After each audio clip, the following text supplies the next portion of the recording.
Hey, good morning, good afternoon, good evening, wherever you may be. Scott Luton and Mary Kate Love with you here on Supply Chain Now. Welcome to today's live stream. Mary Kate, how you doing?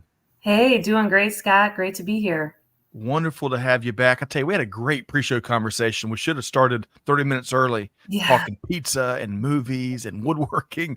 But hey, today, Mary Kate, for the show, great show, we're going to be dialing in on the wild world of shipping and logistics, diving into a variety of topics and offering, as always, actionable insights on things like sustainability, returns management, the power, the sheer immense power of big data when it's effectively leveraged, hmm and a whole lot more. Mary Kate, should be a great show, huh? Great show. I love these topics too because we experience them in our business, but also as a consumer too. So, I kind of put on two different hats when I'm thinking about these topics. Yes, I like that. Well said. Great show. So, folks, before we get started and bring on our esteemed panelists here today, two last reminders. First off, let us know what you think. Share your comments throughout this live discussion. We'll be sharing those throughout the discussion. And of course, if you enjoyed today's show, and I hope you will, be sure to share it with a friend or your network. They'll be grateful that you did. Okay, Mary Kate, you ready to jump in? I'm ready. All right, going to get to work and welcome in our featured guest here today, John Warf, Senior Manager, Sales Engineering with EasyPost. Hey, John, how you doing? Great. How are you guys? Wonderful, wonderful, wonderful. Mary Kate, we had a great time with John in the Yep. pre-show. We should have released that as a podcast, shouldn't we have? Once again, we're talking about pizza. We always are talking about pizza. Well, thank you for teeing me up, Mary Kate. That's a great segue into this fun warm-up question where we want to start with the one and only John Warf. Folks, it is National Gumdrop Day. You may have to look that up. Think Juju Fruits from the Seinfeld episode back in the 90s. It's Pancake Week and it's Jello Week. Quite a random collection of food. There are parades everywhere, I'm assuming, celebrating those treats. So I want to ask you this, John and Mary Kate. Name your favorite, lots of flexibility today. Name your favorite candy, breakfast, or dessert item. John? Yeah, so I'm going to go breakfast because I'm a monster and I don't like candy or dessert. Oh my gosh. So I am a huge enjoyer of biscuits and gravy. I think Okay. they are the best ever. There is a small diner in a tiny town down south in Utah called Marysvale, and they have a diner that does Southwest biscuits and gravy Okay. with like spicy peppers in the gravy. It'll change your life. Oh, Marysville, Utah. Is that right? Yep. Marysvale. Yep. Marysville. Sorry. And Yep. I know you said spicy. How about Tabasco on that B&G? Oh, absolutely. Yeah, you've got to add something to it. Give it a little kick. Absolutely. Okay, Mary Kate. John just made me absolutely starving. I might have to step out here in a second. I love biscuits and gravy. Mary Kate, how about you? We're talking your favorite candy, breakfast, or dessert item. So I'm going to go with also a small place by me here in Chicago on the south side called Wojo's. And I get Okay. a very specific shake from there. They have, I forget how many different flavors, but it's one of those places that boasts, 100 flavors. Right. And you get chocolate, peanut butter, and hot fudge all mixed Oh. together. And just that combination is truly, truly the best. So Wojo's in Chicago South Side is a must if you ever visit. All right, folks. Wojo's in Chicago. What's the name of the restaurant in Marysville, John? It is the Prospector Cafe. The Prospector Cafe. Great. That's an awesome name. Yeah. I'm going to go with the most boring answer here today, Mary Kate and John, because y'all know me. I'm a big patty melt enthusiast at the one and only Waffle House. I could eat them any time of day. It doesn't really sync up with my diet as we begin the year, but hey, we'll splurge occasionally here and there. All right, before we get going here, I want to say, Claudia, speaking of Chicago, one of our favorite Chicago-based leaders. Claudia, great to see you here today. Look forward Awesome. for your perspective. Okay, and again, we want to invite our audience there. Let us know what you think as we work our way through a variety of interesting topics, showcasing John and Mary Kate and a little bit of my expertise throughout the next hour. Okay, so John, context is really important around here, right? As we get into these big discussions, I think having folks, giving them the ability to kind of see the world through your lens and kind of better process what you're going to be sharing. Let's double down on some context. So John, tell us briefly what EasyPost does and your role there.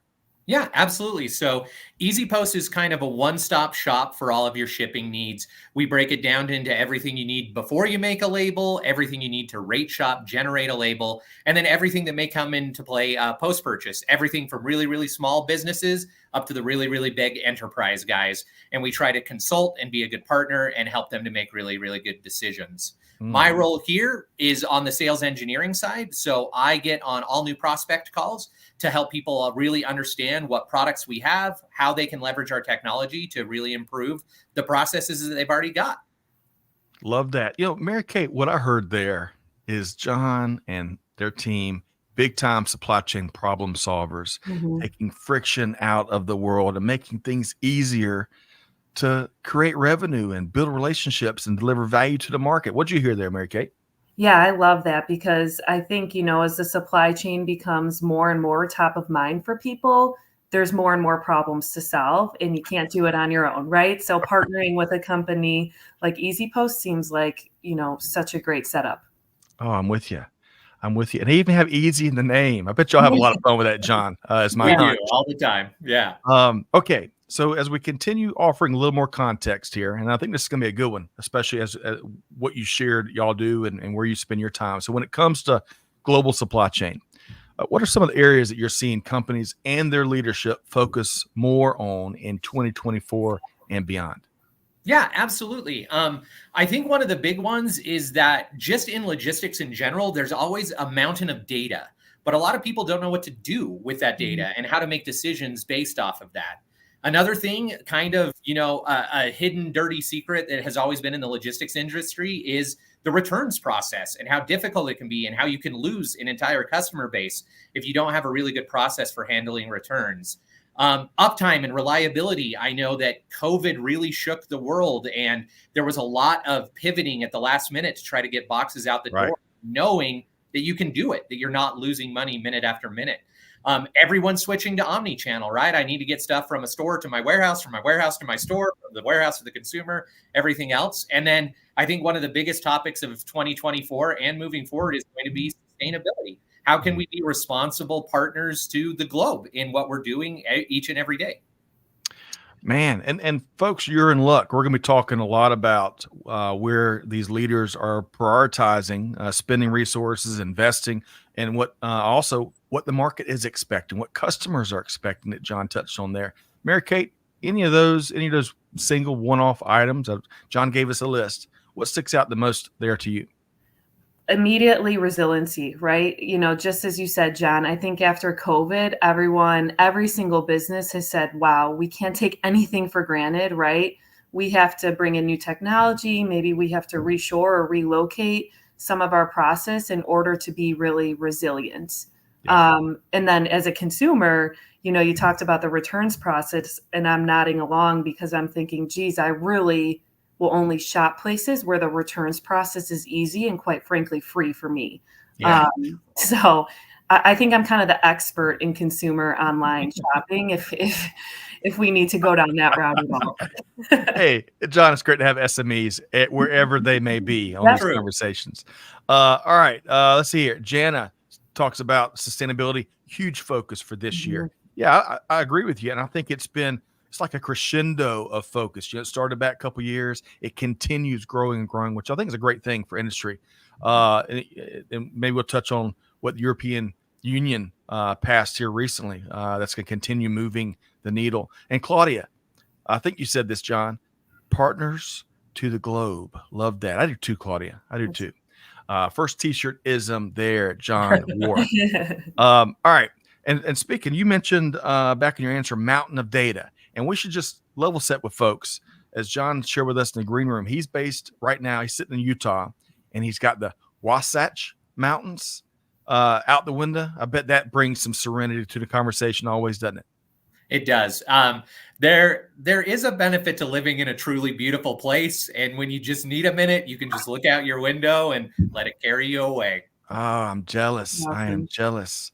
All right. So let's talk about struggle and the struggle bus, because supply chain is not for the faint of heart. Global business isn't for the faint of heart. It comes with plenty of challenges, and we got to lean into those challenges and fix them and keep on moving. So when it comes to shipping and logistics, John, where do you and your team see companies struggling time and time again? Yeah, I think a lot of times, ultimately, something that I heard a really long time ago that kind of resonated with me is shippers are really only concerned about two things, and that's cost and customer satisfaction. And it's really, really hard to balance those two things if you don't know where to start, if you don't know where your process is failing or what issues you may have with your already existing tech stack. And a lot of times, there is this struggle between how do we get stuff out really fast, but how do we make sure we're not paying too much for what we're doing? And the only way that you can get better at it is knowing what to look for and knowing what options are there on the market for you to leverage. Yeah, well said. You know, what we keep in our blind spot that everyone has can be so dangerous and can really hinder us from optimizing performance, optimizing the how we solve the problems, how we drive the results, how we, to use your point, John, in terms of cost and CSAT, how we can better manage these things, right? Because we all, Mary Kate, we all have blind spots. I would argue I got a bigger one than most people, but your thoughts, Mary Kate? Yeah, I think, and even building on what you said in the beginning, John, about this data, so many people are collecting more and more data, but there's, not really an understanding what to do with that data. So, thinking about when you're trying to calculate the cost of a return, you need to have the right data. You need to be able to understand, when is it worth it to make this return free, or when do we make this, when does the customer consume that cost? So that data is so important. Yeah, I think, Mary Kate, that's a really, really interesting point, because one of the things that I say all of the time is, as a consumer, once again, as a shopper, if you're on a website that's providing some sort of physical good and they either offer free shipping or free returns, they've got something figured out, right? Yeah. They're really tightly operating because they understand where those costs are and how to make sure that they're not going to get underwater by offering free shipping if they can't afford it. Right. Yeah. That's a great point. And that is a competitive advantage now when you're choosing where to shop, is their shipping and return policy. That's right. Excellent point. And, going back to several points being made here, hiring team members that are able to really understand not just how to view the data, but put it to work, working with service providers and partners and suppliers and you name it, all across the ecosystem that know how to do those same things. That's where we can really have economies of scale and force multipliers to begin to move it at light speed. And we're going to touch on a lot of that stuff. And for folks that stick around, we've got an excellent event in March that you can take advantage of to help you there. Okay. So John, going back, you mentioned a lot of different areas. We should have an hour for each thing. We really need an hour for each thing. But folks, we're going to walk through 5 specific areas that a lot of organizations are trying to address, solve, fix, take advantage of, optimize, you name it. And I want to start with sustainability.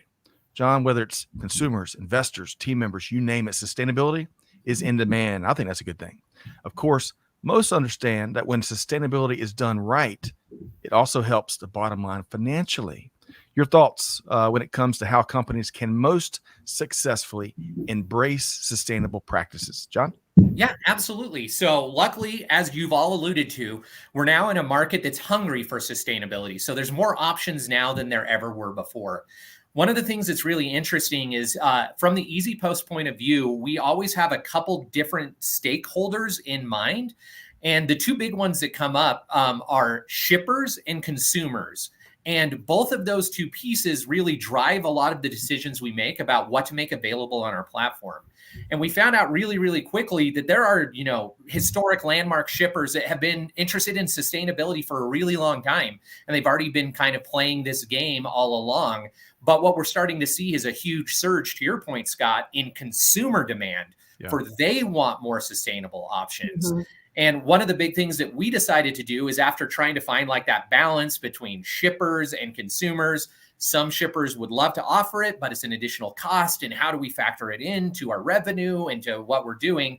And what we decided to do is, now every single label that's generated on the EasyPost platform, we're doing it. We're Okay. offsetting the carbon for everything. Wow. And it made the decision for our shippers infinitely easier, right? Because no longer are they having to calculate what's this going to cost me? How do I offset it with product cost or anything else? And it's been really, really beneficial because we knew consumers wanted it and everybody wants it. It's a little slower for them to want to pay for it. And we just decided we can see the benefits. Scott, to your point, not only can it in the long run help revenue, but it's also better for all of us in the long run to be more sustainably focused on what we're doing. Yeah, I love that. It's good for the entire ecosystem. Yeah. And we got to give the people what they want, John. I love that. Mary Kate, what'd you hear there? I love that. That's genius. It's the intersection, like you said, of consumers and businesses wanting the same thing. Now, they might want it for different reasons or some similar reasons too, but we know that it's going to be better for both. And a concentration on that. I don't see a single company who's not focused on sustainability now. And it's because we all want it. That's absolutely. It's better for all of us. It's better for all of us. Yeah. We're right around the corner. We may already be there. Who knows? I think for a long time it was viewed as a competitive advantage, and it still is in some circles. But more and more, it is an expectation, right? Yes. So I love what you are doing there, John, when it comes to enabling that out in the market. Okay, want to switch over. For the second topic, we're going to be talking about returns. So according to our friends at the National Retail Federation, hey, John and the whole gang over there, total returns for 2023 industry-wide came in at $743 billion with a B worth of merchandise. So, John, the returns management, I believe, is why we have dedicated so much of our platform focused on returns management leadership with our friends at RLA. It doesn't get enough attention. It really doesn't. And a lot of folks don't understand it. So I want to ask you, how can companies make the returns process more efficient and cost effective? Yeah, I think for a really, really long time, returns was almost seen as like this cost sink where we don't really like returns. Obviously, it means that someone was dissatisfied from either our delivery service or the products that we provide. And it was kind of swept under the rug and it was hidden in the closet. It's something we don't like talking about. It's just costing us money in the long run. We'll figure it out eventually, right? Maybe one day we'll have a better plan for returns.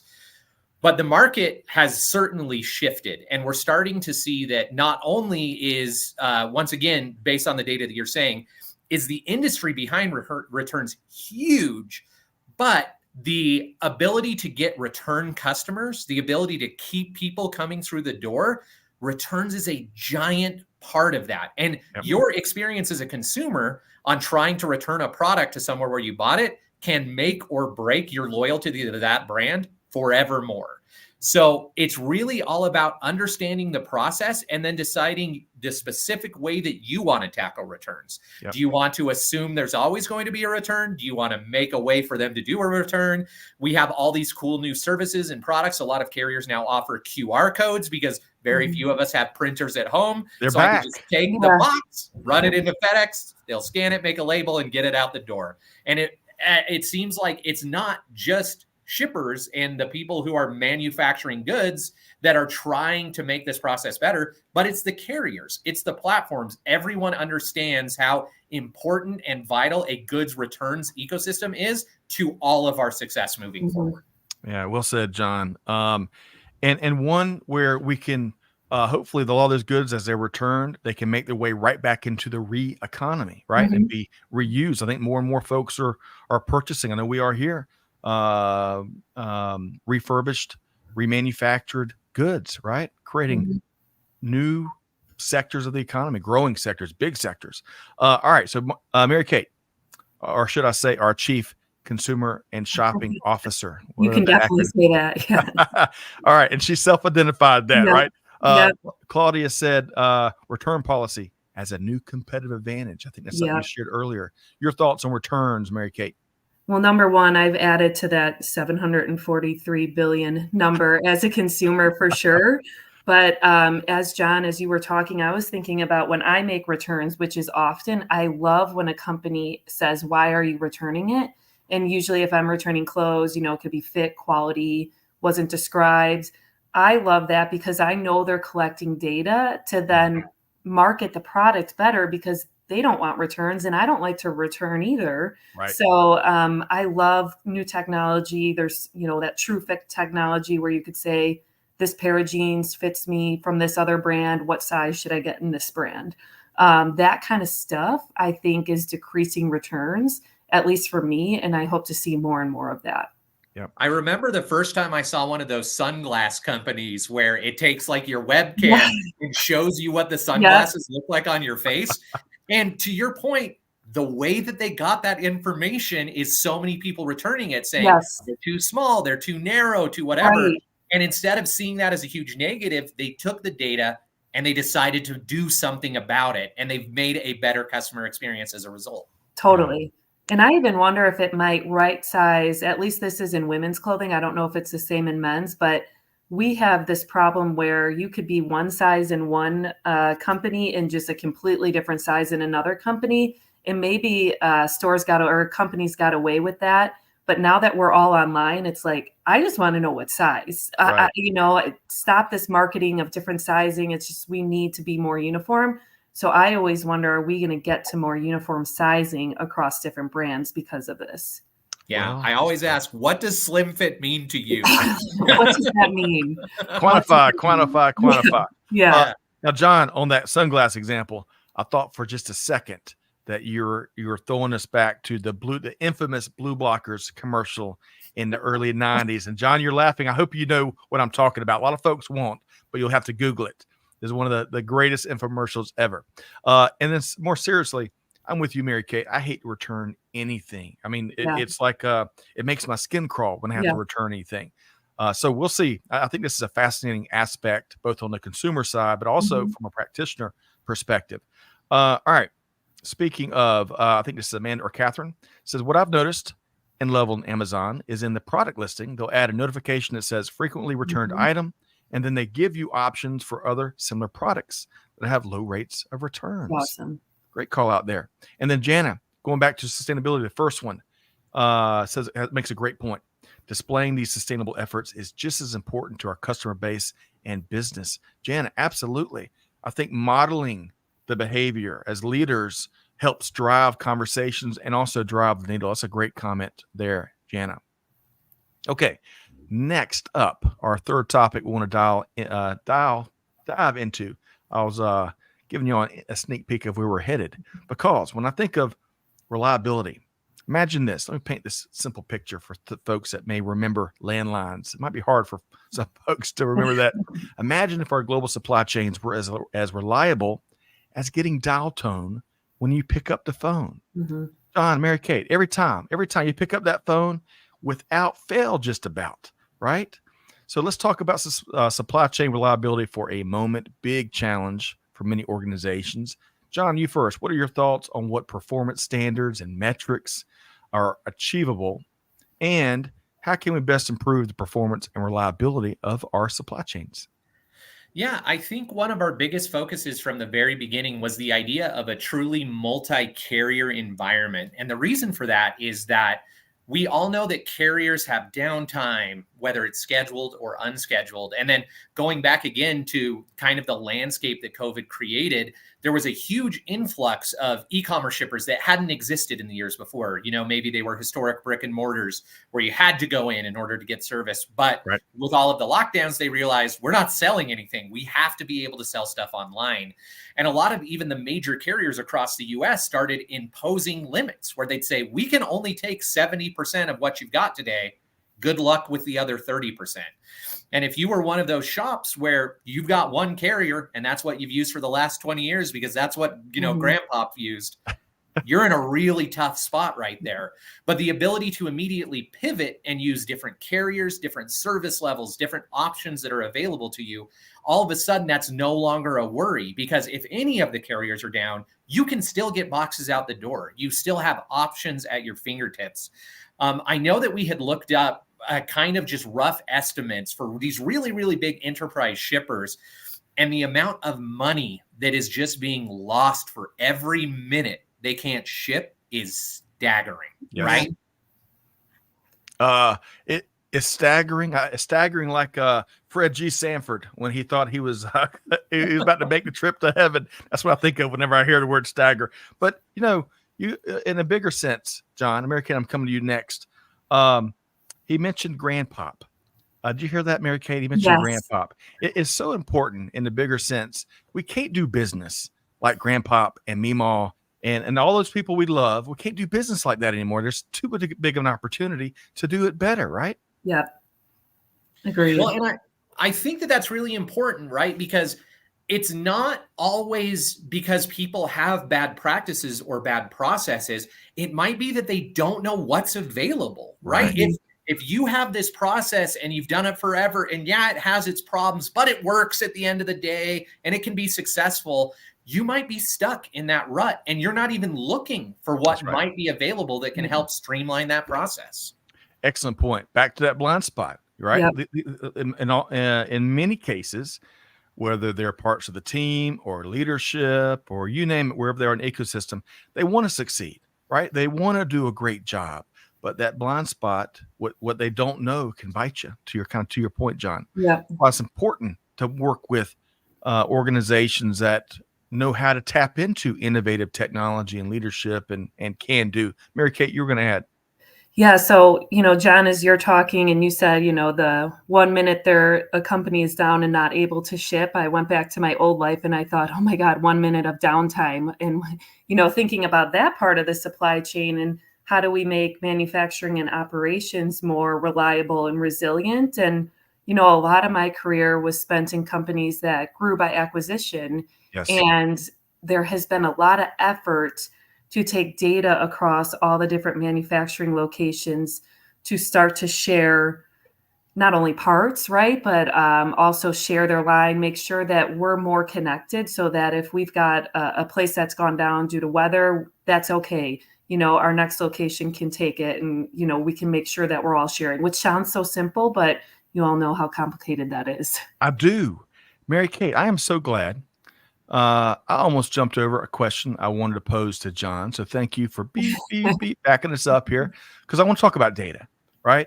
Because, back in the day when big data began to emerge as a term, a lot of organizations spent a ton of money to collect it, but there wasn't nearly as many very affordable and powerful technologies to use it and drive real outcomes. All that's changed. So, John, there remains plenty, though, of untapped data in organizations and in their technology systems everywhere. Your thoughts on how we can best access, translate, and use and leverage that data, not just for better visibility, which is more and more becoming table stakes these days, but even better to help power our teams with the ability to make better and more informed decisions, John. Yeah, absolutely. So I think that this is something that everybody has struggled with, right? Because the idea is we all know that we have data. We know which carriers we're using. We know which service levels we're doing. We know about the order information. Where's the origin? Where's the destination? Which warehouse is it shipping out of? Or is it not shipping out of warehouse and it's better to ship it from the store? But the problem is that there's so much data, it's very easy to become paralyzed and not really know what secrets or what hints are hiding within the data. We really, really early on realized that there's really no point to offering software and a solution if you can't also be a partner in consulting and analytics, right? If I just say, hey, I'll ship stuff for you and it's great, and then here's 100, line CSV about all of your data, good luck. It's not that helpful, right? Instead, people are expecting and they really want to know, what are we not seeing? What are we not doing? I'll give you the tiniest example ever. Okay. We had a customer that approached us and just wanted some insight into where delivery was bad, right? Where are we really not performing? And that was the initial goal. And we got there almost immediately where we could tell them, hey, yeah, here are some changes that you can make.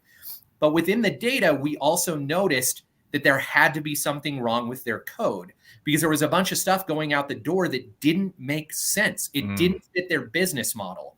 We were able to identify that. They were able to fix it, and they were able to save mountains of money on an effort that wasn't even the exercise. It's not what we were setting out to do, but it's just the ability to look at the data and look for those outliers and know what they're telling you. Yeah. Well, John and Mary Kate, we should probably started with the ability to powerfully use data, because I think it's not a stretch for organizations that haven't figured that out yet, right? And their teams and better decision making and being able to mine all of that data they've got at their fingertips in many cases. You can't optimize your approach to sustainability. You're not going to be able to optimize your approach to returns management. You're not going to be able to reach that supply chain reliability that we were talking about earlier, even if you can't quite get to as reliable as Dow Tone. But hey, if you get almost there, that's pretty good. Mary Kate, speak to that. You were just talking about your journey and some of the powerful eureka moments. Speak to that if you would. Yeah, no, the data is a must, right? Getting the right data, making sure that the data is accurate. Like John just said, I'm not going to lie to you. It's not always the most fun exercise, right? to go through your data, to put it all in a data lake. But in order to make these improvements, it's, I've never been on any technology project that didn't start with data, right? Right. It's an absolute must. That's right. Yeah, even speaking outside of our experience, one of the most interesting things that I ever read about is they were talking about the single biggest decrease to auto insurance that the US had ever seen, right? Okay. What caused the single biggest decrease to premiums for auto insurance was your ability to compare one brand against another. Yeah. And it created this ability it put the power in the consumer seat to say, I'm going to find what's best for me and pay what I want to pay to get my coverage. That same exercise is true for every industry, including logistics. The more comparison points you have, the better it is for you, the better it is for your customer, and everyone else along your entire tech stack, your entire supply chain management, system. It's better for all of us to know what to look for and what actions to perform once we see the data. Yeah. Preach, John. I love that. Man, who doesn't want to sit down and grab a beer or a cup of coffee with John and talk shop? This is good stuff. Okay. And by the way, Peter Bollet, all night and all day. Great to see you via YouTube. Hope you're doing well up in Canada. Good people here. Okay. So I want to go back to something that must be said whenever we say data lake, that old adage. Oftentimes it becomes the data bog. A lot of people say data swamp. I'm trying to go a little more unique, but that's why you got to have great people like John and the team at EasyPost to help make this truly easier, right? So you can drive change faster and get results faster. Okay, so let's talk. We're getting back to closer to the consumer side. One of my favorite things to talk about, omni-channel. Mm-hmm. So John, here in 2024, tell us in your view, how important is omni-channel fulfillment, and how are you seeing companies truly optimize their approach there? Yeah, I think once again, it's a slow shift from the old way that things were done into a new approach, into new, better ways to save money, improve customer experience, and to understand what you're doing a lot better. Back in the day, you had one warehouse. It was located somewhere in the world, and that's where you shipped everything from, and it worked. But now there are so many companies that they have multiple warehouses, multiple distribution centers, and they also have storefronts. And then they also may have partners that are storing, inventory for them and whatever. And the ability to look at your entire landscape and see what is the best choice to make. When a consumer orders something, what's the closest store to them? Do they have it in stock? Let's ship it from there because it'll save us all money and it'll get to the customer way faster.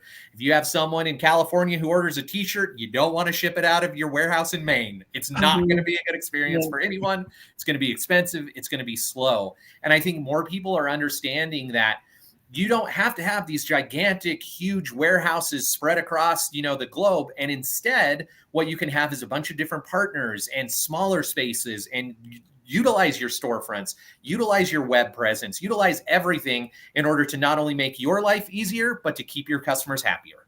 Yes, John. Or here's a delightful notion. Maybe we should plan our network strategy rather than just getting stuff out the door. Maybe that's a thought. Mary Kate. Yeah. What'd you hear there? I love this. And I was thinking about, we're used to brands starting in storefront and then going online. And now we're seeing a little bit of a flip, right? You're starting online, and then, should you make it, you usually set up a couple storefronts, right? I'm talking mostly, I guess, about B2C here, but I love that because I shop almost exclusively online, but if I'm downtown in Chicago, I just recently went to New York, I'll say, hey, there's a brand that I always buy from. I'm absolutely going in store. Yep. And I'm going to try out different products. I'm going to see different things. And it makes me happy that they've invested the money in a storefront so I can still have that experience, right? Yeah, Well, it creates this really beautiful cyclical environment, right? Where you get a really good relationship with a brand through their online presence. You really like the products that they make. But at the end of the day, when you're online shopping, you're going for a specific purpose. I'm looking for sunglasses. Right. So I'm going to go browse what sunglasses they have. But then you're waltzing through New York. They have a storefront. Yep. What else do they make? What else am I interested Exactly. in? And it can really just create this constant drive back to you, back to your brand, back to what you can offer to people. Yeah, it allows you to browse the brand a little bit more. Yeah. One of my favorite components of having conversations like this one here is, as practitioners, we're still consumers. And I think some of the most powerful lessons you can learn is through your consumer lens as you're out interacting and having those experiences and purchasing stuff. There are lessons for days to be had that we can then bring into our supply chains, our operations, you name it. It's one of my favorite parts of the business world to study. And it's universal. Who isn't a consumer, right? Right. Okay. And hey, Bill Stankiewicz down there in Savannah, which is an outstanding logistics mecca. He's here. 16 students watching John, Mary Kate, and Scott. Hey, well, good afternoon to all of y'all, you future supply chain leaders of the now generation. Great to see you. And Bill, you got to always tell those students at the end about National Supply Chain Day. Yes, we absolutely do. Absolutely do. Peter says, fun conversation. I just had one with a colleague about setting up a seasonal station operation.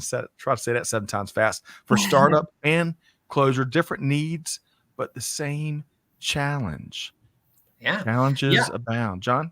Oh, I just think that, sometimes the solutions that people come up with even shock me, right? Like, let's set up a temporary pop-up warehouse in a location during peak so that we can service our customers better. And that's not the way it's ever been done, but why not? If you have the ability and the technology, do it.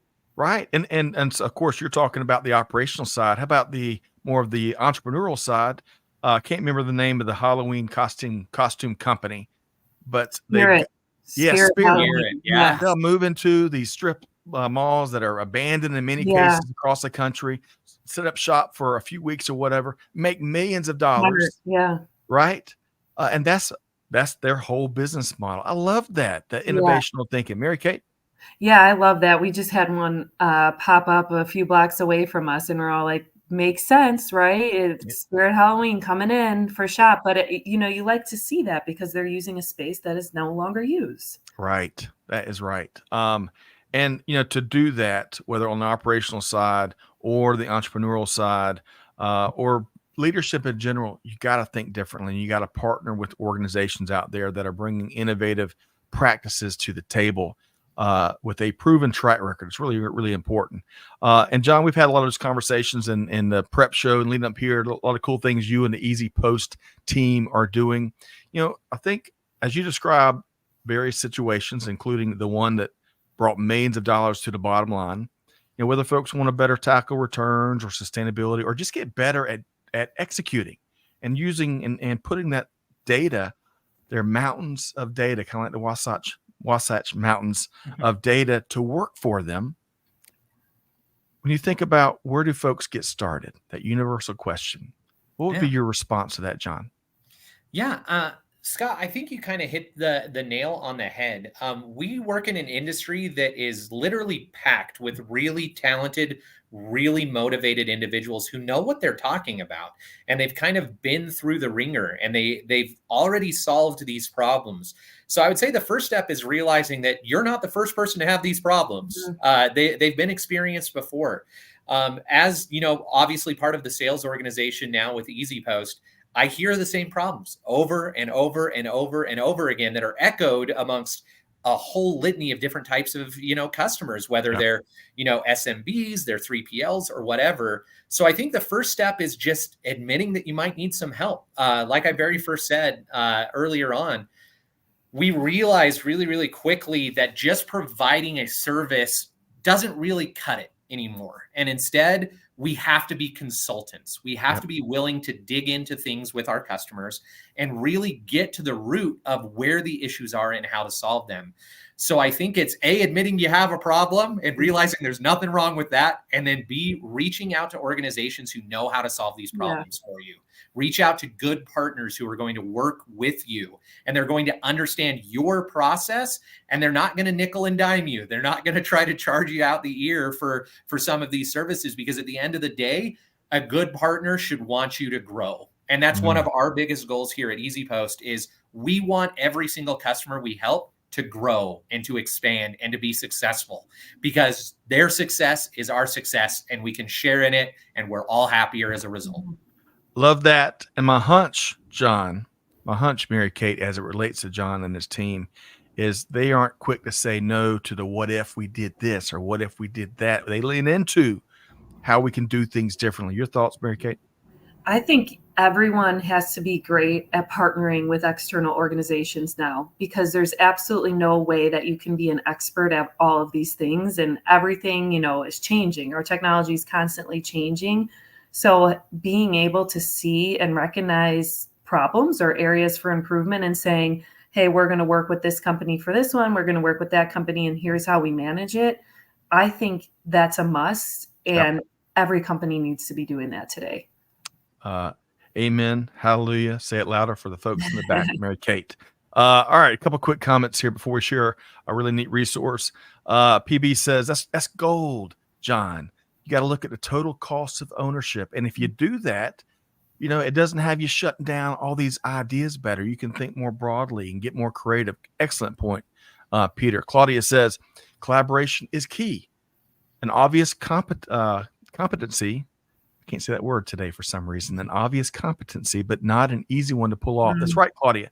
Easier said than done. And done, especially if you talk about done in a way where all parties equally benefit or well benefit. Excellent point. And one final one. We all need to put this in practice. Peter says, 45 years into my career, still learning new things on a daily basis. And that goes back to John's point a minute ago.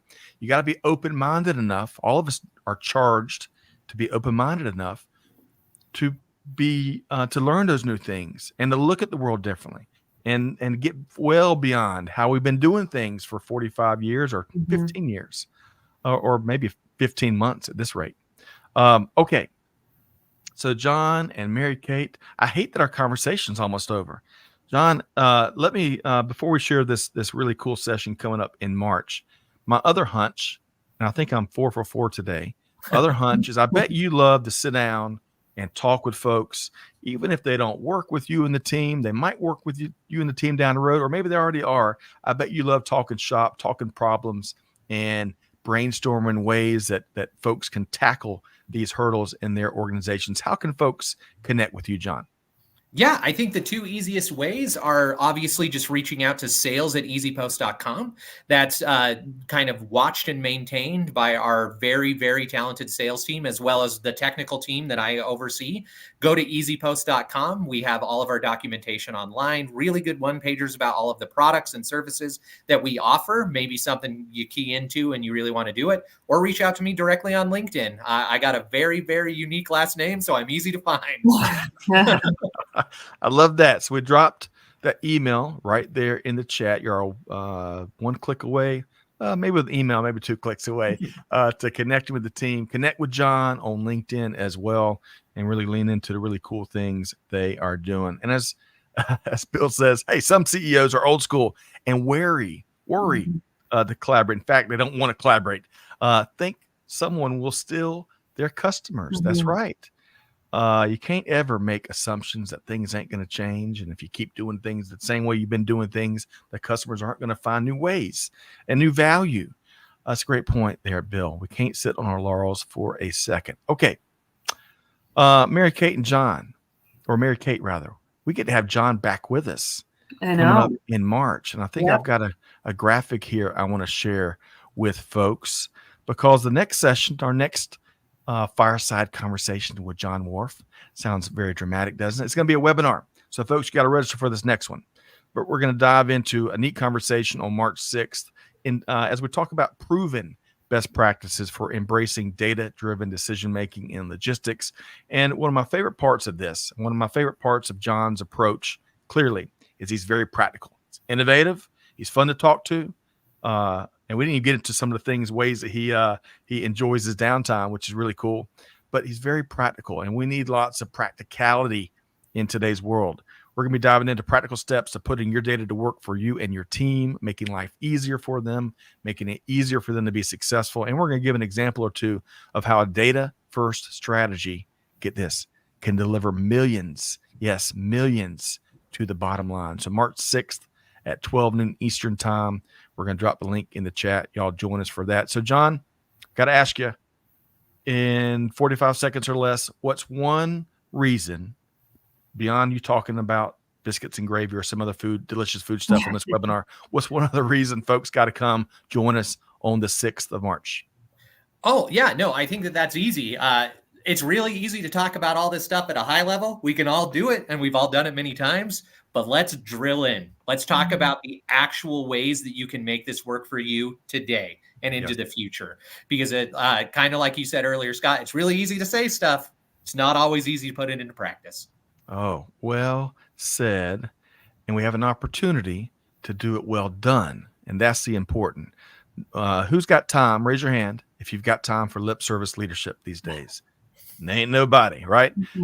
So I just shared the link to that webinar. Come join us. Come join us. It's free to register.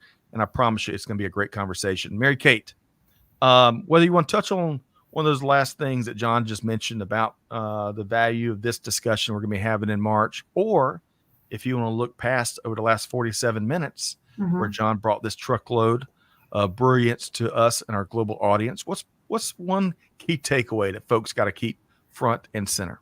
Well, I love that we talked about, how you're not in this alone, that there's camaraderie here, right? I think that's one of the great things about supply chain now, quite frankly, is we get to talk about problems that the majority of you all are experiencing.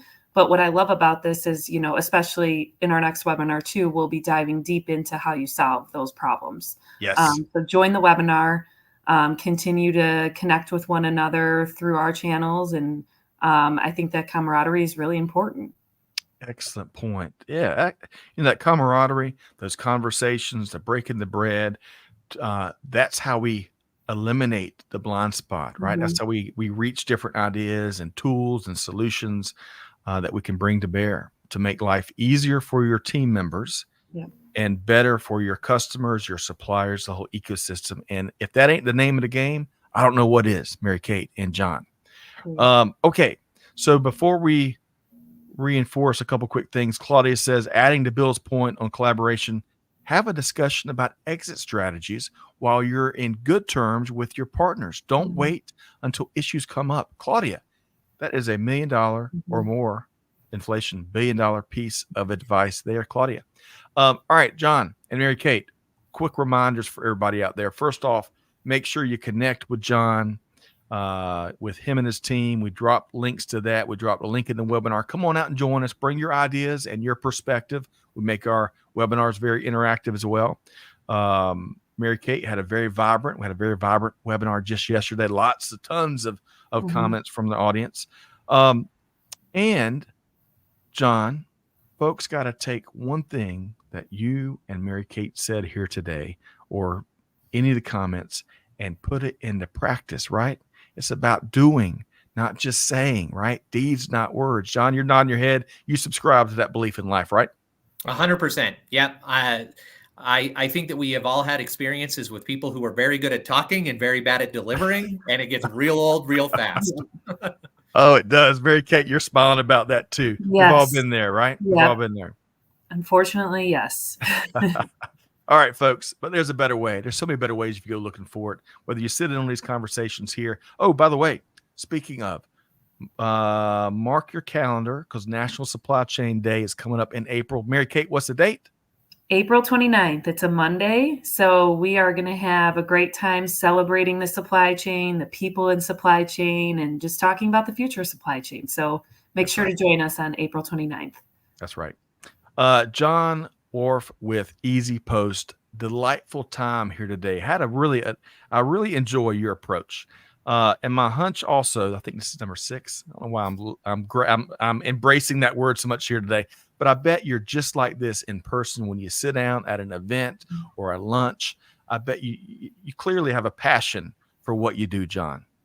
I do. I love people. I love hearing about experience and what people go through and kind of their practices and what they think is best and everything like that. Because a lot of times, a term that we throw around in the industry is a subject matter expert. Yes. Well, the SMEs that I trust the most are the ones who realize they still have stuff to learn. Yeah. And I think that we can all take something from that. Oh, well said. That self-awareness is so important. If you're ever spending time with somebody that says they have all the answers, there's only one thing to do, and that is run in a different direction. Okay. But whatever y'all might be, thanks everybody for tuning in today. Big thanks to John and the team over at Easy Post. Make sure you connect with John, lean into John, their thinking, their innovation, what they're doing, really important. Join us on March 6th for the webinar. Join us in April 22nd, right, Mary Kate? Yep, April 29th. Oh, my bad. April 29th. That's going to be, Monday. I'm going to imprint that here. National Supply Chain Day, where we celebrate the industry. But whatever you do, most importantly here today, folks, take one thing, one idea that John brought here today, put it into action. Your team will appreciate it. I promise you. Deeds, not words. That's what it's all about. On behalf of the whole team, Mary Kate, thanks for being here today, by the way. Thanks for having me. You bet. And to Claudia and Jana and Bill and all the folks that tuned in, we couldn't hit everybody's question and comment. Thank you for being here. But whatever you do, on behalf of the entire team here at Supply Chain Now, Scott Luton challenging you to do good, to give forward, and to be the change. And we'll see you next time right back here at Supply Chain Now. Thanks, everybody.